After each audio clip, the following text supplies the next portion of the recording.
Hello guys, welcome back to my channel. ఈరోజు ఇంకొక సరికొత్త వంటకంతో మీ ముందుకు వచ్చేసానండి. అవే కచోరీలు. ఇవి ఎలా తయారు చేసుకోవాలో ఈ వీడియోలో అయితే చూపించబోతున్నానండి. ఇదైతే రాజస్థాన్ ఆనియన్ కచోరీస్ అండి.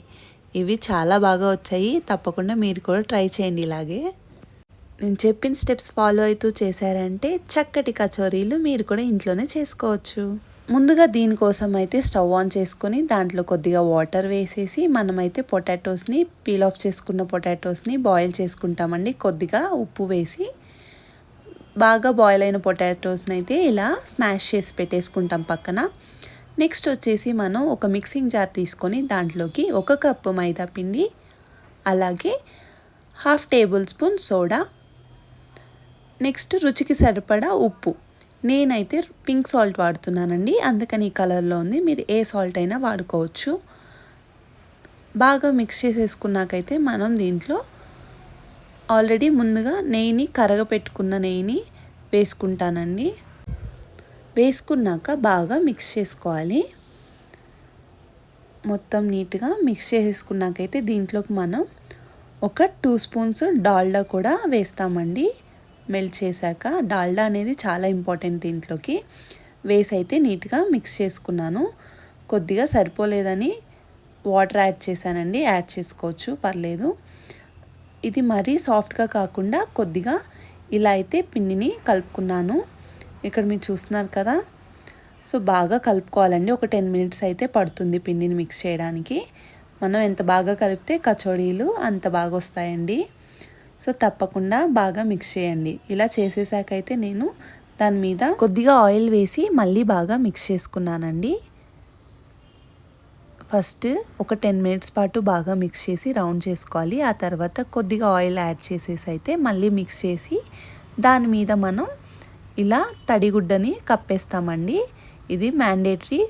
అలా కప్పాక ఒక 1/2 అవర్ పక్కన పెట్టేసుకోవాలి.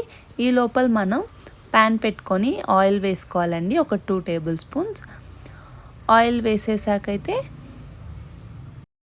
దాంట్లో మనం ఆవాలు వేస్తామండి. ఆవాలు చిట్పట్మనే వరకు ఉంచేసి దాని తర్వాత మనం ధనియాలు నలుపుకొని ఇలా వేసుకోవాలండి. చూసారు కదా, ఇలా చక్కగా నలిపేసుకోవాలి చేత్తోనే. అలా వేసేసుకుంటే సరిపోతుంది. దాని తర్వాత ముందుగా మనం కట్ చేసి పెట్టుకున్న కరివేపాకు, అలాగే ఒక 4 చిల్లీస్ని కట్ చేసి దాంట్లో వేసేసుకున్నానండి. దాని తర్వాత దాంట్లో కొద్దిగా ఇంగువ పొడి యాడ్ చేశాను. అవి కొద్దిగా ఫ్రై అయ్యాకైతే మనం దీంట్లో ముందుగా కట్ చేసి పెట్టుకున్న 1/2 కేజీ ఆనియన్ ముక్కల్ని వేసుకున్నానండి. ఇలా సన్నగా తరిగి పెట్టుకున్న ఆనియన్ ముక్కల్ని అయితే దీంట్లో వేశాను. వేసి మనం బాగా ఫ్రై చేసుకోవాలి. మనకి కలర్ అనేది చేంజ్ అయ్యే వరకు ఫ్రై చేసుకోవాలండి. ఇది ఒక 10 నిమిషాలు పడుతుంది. మనం దగ్గరుండి ఫ్రై చేసుకోవాలి. చూసారు కదా, కలర్ అనేది చేంజ్ అయ్యింది.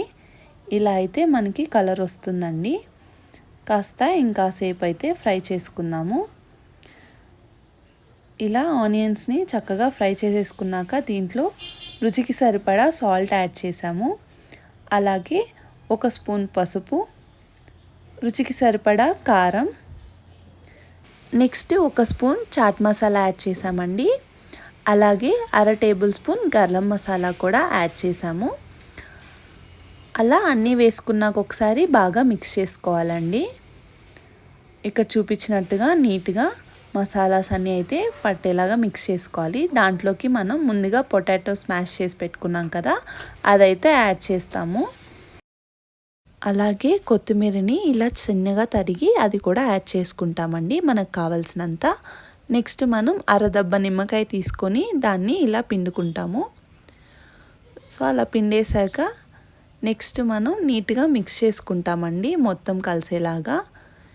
ఇలా ఒక 5 మినిట్స్ ఫ్రై చేసుకుంటాము. అలా మొత్తం మిక్స్ చేసేసాకైతే మనం స్టవ్ ఆఫ్ చేసుకొని కాస్త చల్లారనివ్వాలండి ఈ కన్సిస్టెన్సీని అయితే. సో మనం నీట్గా ఒక వేరే ప్లేట్లోకి తీసుకొని చల్లారి పెట్టేసుకుంటాము. ఇక్కడ చూసారు కదా, ఇలాగైతే దీన్ని చల్లబెట్టుకున్నానండి. సో అది పక్కన పెట్టేసి నెక్స్ట్ మనం ముందుగా తీసి పెట్టుకున్నాం కదా పిండిని, దాన్ని ఒకసారి 1/2 అవర్ తర్వాత తీసేసి మళ్ళీ బాగా మిక్స్ చేసుకోవాలి. ఇక్కడ చూపించినట్టుగా. ఈ మిక్సింగ్ అయితే కాస్త టైమే పడుతుందండి, చక్కగా మిక్స్ చేసుకోవాలి, అప్పుడే కచోరీలు బాగా వస్తాయండి. సో ఇలా అయితే నీట్గా తీసుకొని మిక్స్ చేసేసుకుంటున్నాను. అలా చేసేసాక ఒక 5 నిమిషాలు మనం వాటిని ఇలా రోల్ చేసుకొని అయితే చిన్న చిన్న రౌండ్స్ని పక్కన ఇలా పెట్టేసుకుంటామండి ఒకే సైజులో. అలా అన్నీ అయితే తీసేసుకుంటాము చక్కగా. ఆ తర్వాత వాటిని ఇలా నీట్గా రౌండ్ చేసుకోవాలండి. సో చేసుకున్నాక వాటిని ఇలా ఒత్తుతూ కాస్త ఈవెన్గా స్ప్రెడ్ చేయాలి. ఇక్కడ చూసారు కదా, ఇలా రౌండ్గా స్ప్రెడ్ చేసుకోవాలండి. దాని తర్వాత మనం ముందుగా చేసి పెట్టుకున్నాం కదా కర్రీని, దాన్నైతే దీని లోపల స్టఫ్ చేయాలి. ఇక్కడ చూపించినట్టుగా నీట్గా ఇలా ఒత్తుకుంటూ అయితే లోపల పెట్టేసేయాలండి. పిండి అనేది కొద్దిగా సాగుతుంది, ఇలా చక్కగా నీట్గా ఓపికతో చేసుకుంటే నీట్గా వస్తుందండి. అలా చేసేసుకున్నాక లోపల స్టఫ్ చేశాక అయితే మళ్ళీ ప్రెస్ చేసుకుంటాము. ఇక్కడ చూపించినట్టుగా మరీ ఎక్కువ ఫోర్స్ పెట్టకుండా ఇలా నీట్గా రౌండ్గా ఒత్తేసుకోవాలి. అలా రౌండ్ రాని వాళ్ళు ఇలా అయినా చేసుకోవచ్చండి. ఇక్కడ చూపిస్తున్నాను కదా, అలా పిండిని అలా పెట్టేసినా మనకి చక్కగా రౌండ్ వచ్చేస్తుంది. దాని తర్వాత దాంట్లో మళ్ళీ స్టఫ్ చేసుకొని ఇలా పెట్టేసుకోవచ్చు. ఎలా అయినా చేసుకోవచ్చండి, ఇలా నీట్గా అయితే చేసుకోవాలి. ఎక్కువ ఫోర్స్ పెట్టకుండా అయితే నీట్గా ప్రెస్ చేసుకుంటే ఆ గ్రేవీ అనేది బయటికి రాదండి. ఇక్కడ మీకు చూపిస్తున్నాను కదా, ఇలా చక్కగా వచ్చేస్తాయి రౌండ్స్. అలా అన్నీ చేసి పెట్టుకొని మనం మళ్ళీ తడిగుడ్డని కప్పేసేయాలండి. ఈ లోపల మనం ఒక ప్యాన్ తీసుకొని దాంట్లో ఫ్రైకి సరిపడా ఆయిల్ వేసుకుంటామండి. అది బాగా హీట్ అయ్యాక స్టవ్ ఆఫ్ చేసేసుకొని అయితే మనం ఇవి వేసేయాలి. సో ఇక్కడ చూపించినట్టుగా నిదానంగా ఒకదాని తర్వాత ఒకటి స్టవ్ ఆఫ్ చేశాకే, ఆయిల్ బాగా హీట్ అయ్యాక స్టవ్ ఆఫ్ చేసేసుకోవాలి. దాని తర్వాత ఇవైతే వేసుకోవాలండి. ఇలా మనకి కొద్దిగా తేలాకైతే మనం మళ్ళీ స్టవ్ ఆన్ చేసుకొని హైలో పెట్టుకోవాలండి. ఇలా చేసేటప్పుడు మనం గెరిట తీసుకొని ఇలా ఒత్తుకుంటూ ఉండాలండి, అప్పుడే అవి చక్కగా వస్తాయి. ఇదొక టిప్ అండి, బాగా ఉబ్బుతాయి ఇలా చేయడం వల్ల అయితే. ఇక్కడ మీరు చూసారు కదా కచోరీలు ఎంత చక్కగా వచ్చేసాయో. ఇలా నీట్గా ట్విస్ట్ చేసుకుంటూ అయితే చేశారంటే మనకి కచోరీలు రెడీ అయిపోతాయి. ఇప్పుడే రెడీ అయిపోయాయండి. ఇంకా ఇలా వచ్చాకైతే మనం పక్కన తీసి పెట్టేసుకొని సర్వింగ్ బౌల్లో వేసేసుకోవడమే. ఇక్కడ చూసారు కదా, ఇలాగా అన్నీ అయితే వేసేసుకున్నానండి నేను. ఇవి చాలా సింపులే, చూడ్డానికి కష్టం అనుకుంటాము, చూసారు ఎంత చక్కగా వచ్చాయో. ఇలా అయితే మనకి నీట్గా వచ్చేస్తాయండి నేను చెప్పిన స్టెప్స్.